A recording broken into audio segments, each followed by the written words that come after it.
to talk about staying at home with older kids. So I'm a stay-at-home mom. I have two daughters. One will be 20 in 2 months. Oh my God, am I old enough to have a 20-year-old? And the other one just turned 13. Yes, there's a big gap. It just happens. Well, no, I know how it happened. Anyways, other topic for another day. So I've had friends ask, why do you stay home? Why don't you work? Well, I actually don't work because, oh, sorry, I kicked the chair. I actually don't work because I have health issues. I have something called cystic fibrosis, which is a lung degenerative disease. I produce too much mucus in my lungs, and so more or less I am suffocating myself. So some of my videos you'll hear my voice is very raspy, and other videos you'll hear me very clear, and that just happens to be how my lungs are feeling that day. That's how it goes. The other issue I have is related to cystic fibrosis, is that I do not digest any of my food. So I need to take a ton of enzymes with every single meal or any snacks that I eat. And that is to help my body know how to use up what I need right away for energy. My body does not know how to reserve things for later. So if you overeat, your body will use what it needs for energy and then put away for fat for later. My body doesn't know how to do that. So the bonus is I stay skinny. The non-bonus is sometimes I'm undernourished. So I take a ton of vitamins. I actually take double of what a normal person would take because they're hoping that some of that is getting ingested and getting used, whereas I'm probably just wasting most of the vitamins that I take. I do take a lot of pills in a day. In the mornings I take 15, and in the afternoons I take 10. So, and that's not including any other meals. Any other meals I take 8 with meals, and any kind of snacks I take 7 or 6 depending how small it is. So that's the gist of why I stay home. I did start to go back to work for 3 months after I had my first. Back then you only got 6 months. Here in Canada we get 6 months, back then, 1998 is when I had her. You get 6 months maternity. And I really got gypped. It's a paid maternity, and I believe at that time it was only 30% of what your wages was. So I ended up going on, I had to take a leave that last month because I was just not doing well health-wise. The baby growth was fine. The baby was doing great. It was me. And so I actually got off work early because I just couldn't handle working. I would come home and just sleep, and I wouldn't eat anything. So I was getting undernourished, and so that was dangerous for the baby. Unfortunately, the baby did well. It came out awesome. But because I left early, I didn't collect up enough work hours at the time. I should have fought this. I was only 21 when I had my daughter. No, 22. I was 22. And I was told things by a social worker that were not true. And I wish I had looked into it more. But now, 20 years later, you can't fight it. So anyways, I did not get paid maternity because I was missing 4 hours. Was it 4 or 1? I don't know. It's been 20 years. I honestly don't remember. But I couldn't go back to work because when I found out, I just had given birth. I had applied for maternity. They had not called me back for a month. Yep, a month. And when they did call me back, they wanted me to book an appointment, but yet I was in the hospital. I had just given birth. And because I had cystic fibrosis, they wanted to keep me in longer than normal healthy mothers because they wanted to make sure everything was okay. I was in the hospital for a week and a half, and my baby actually stayed for 2 weeks. That was kind of harsh. Anyways, and she was 4 weeks early. Okay, so she was 36 weeks if I do the math right. Anyways, don't ask me about math. Without a calculator, I'm useless. But boy, can I use a calculator. So I haven't worked in 20 years. Oh, sorry, that's a lie. So at 6 months, I was supposed to go back to work. And I couldn't fathom leaving a baby. And so I stayed home. And after a year, I called my previous boss. I said, I know you don't have my position, but if you know anybody who's hiring, I would love to work. So I worked in the fashion industry.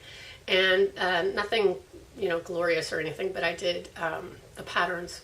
So there's a pattern maker who makes the one pattern that the designer designed, and it goes into the fitting, and if it's approved by the designer, then it gets made into multiple sizes. I'm the person who does the multiple sizes according to how they want their sizes growth to be. So, if they made a small, I'll make a medium, large, extra large, or if they made a size 6, I'll make an 8, 10, 12, whatever they want for mass production. Anyway, so long story short, I ended up getting hired by another company within a week of talking to my boss, which was quite hilarious if you ask me. Got hired on the spot on the phone. I was told to come in, and I thought it was an interview, and it wasn't. It was to start work, which I didn't understand that when I was on the phone with the lady. I worked for about 3 months, and then I got very, very ill. My lung capacity had dropped drastically. I was overdoing it. It was too much. I had to take the train, because at the time we only had one car, so my husband took the car to work. I took the train into the city, and that would take about an hour. It was train and bus, if I recall correctly. Sorry, my cat's walking around the camera. I apologize. Anyway, so I took the train. It took an hour to take the train and the bus. Worked for 5 hours. Took the train and bus home. So I was hoping for 5 hours, not 8-hour shifts, because I wanted to spend some time with my baby. Now, that's still a 7-hour total time away. Every Monday through Friday. And it worked out. I mean, we got some extra money. It was great. But I got violently sick. And I was in the hospital for 2 weeks. Now, 2 weeks is kind of normal. But one thing the doctors didn't tell me was that I had gotten so sick, they didn't expect me to bounce back as quickly as I had. And so they said to me, you need to make a choice. So I decided to stay home, and I've been home since. Now, everybody's like, oh, but not everybody. A lot of my other mom friends that I had made were also stay-at-home moms. But once their kids started kindergarten or grade 1, which is full, at that time was full day. At that time, kindergarten was only half day. Now kindergarten here is full day. But I've been asked by a lot of parents, are you going to go back to work? Are you going back to work? I'm going back to work. Everybody's going back to work, everybody but me. So I had to learn how to make other friends, and some of the friends that did go back to work I did stay in touch with, but not a lot of them I noticed. Everyone to their own. I have no regrets. But life at home is different. I am alone a lot of the day. A lot. It gets quite lonely. Then I had my second, which was a godsend because I was getting quite bored. So my kids are 7 years apart. And by the time my first was in grade 2, I think, was when the second one was born. And that was great because then I got to meet other moms in the same situation, young babies, and go to mom and tot groups and stuff and meet some friends there as well. Same thing happened. Come kindergarten this time, because now kindergarten is full day. And all the moms, lots of them, go back to work. And I'm left kind of behind. I'd say there's only one other, actually no, none of my friends. No, none of my friends are stay-at-home moms anymore. They all work, either part-time or full-time, but they all work. So what do you do with yourself? Actually, for a long time, I was going to a mother's group, and it was welcoming to any mother, so it didn't matter if your kids were 30. You were more than welcome to go to this group. And that was great and all, but then after a while, I started finding I didn't enjoy the group as much. The group was not fitting for me, I'd say. So then I started going to exercise clubs and started meeting some people there, and that was good. But then I started the Dave Ramsey program, and I realized I should not be wasting money on memberships. I should not be wasting money on clubs that I really can't afford because I had a lot of debt. When I started this program, we had over $76,000 in debt. We're down to 35,000, and I'm so excited about that. You have no idea. And it's only January. So life is different. I get up in the morning. Because now my daughter is 13, I do not make her lunch for school. I refuse. She needs to become independent. And I'm a strong believer that we are raising adults, not children in this house. So we respect them as adults, and they get punished appropriately or accordingly to what they've done. If they don't get their homework done, or she, I should say, we don't have two. If she doesn't get her work done, she's going to suffer the consequences. If she doesn't study, she'll suffer the consequences, not me. I've already done my time in school.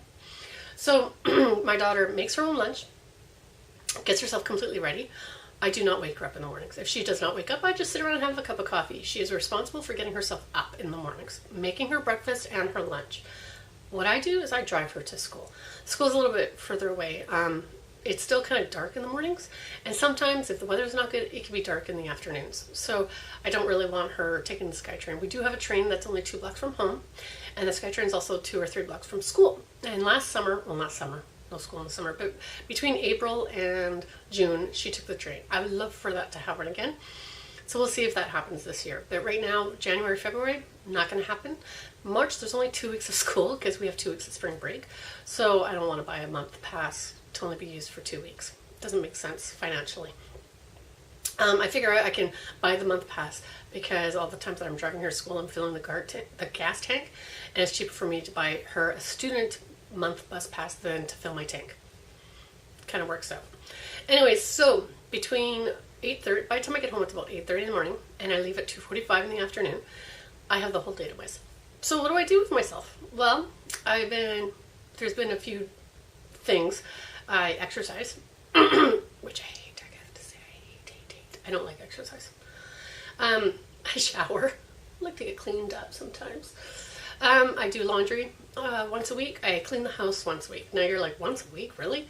I hate cleaning the house. And it does take me 2 days, sometimes 3 days, to get the whole house cleaned up. So I get my kids to help me out because I just can't keep up with it anymore.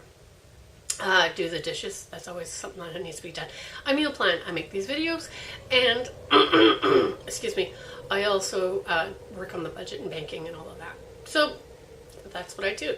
Life is different here because I'm not chasing any children. I am not. Well, I am still tidying up. My living room is usually littered with their clothes. Don't know how it happens. Today's not too bad. But yeah, usually my living room and my kitchen. Jackets everywhere, shoes everywhere. I'm like, how the heck does this happen with a 13-year-old and a 20-year-old? I don't know. But I do plan dinners, and usually I'll make the dinners before they even come home from school, so that by the time she gets home, I can talk to her and sit down with her and talk more about what happened with her day at school.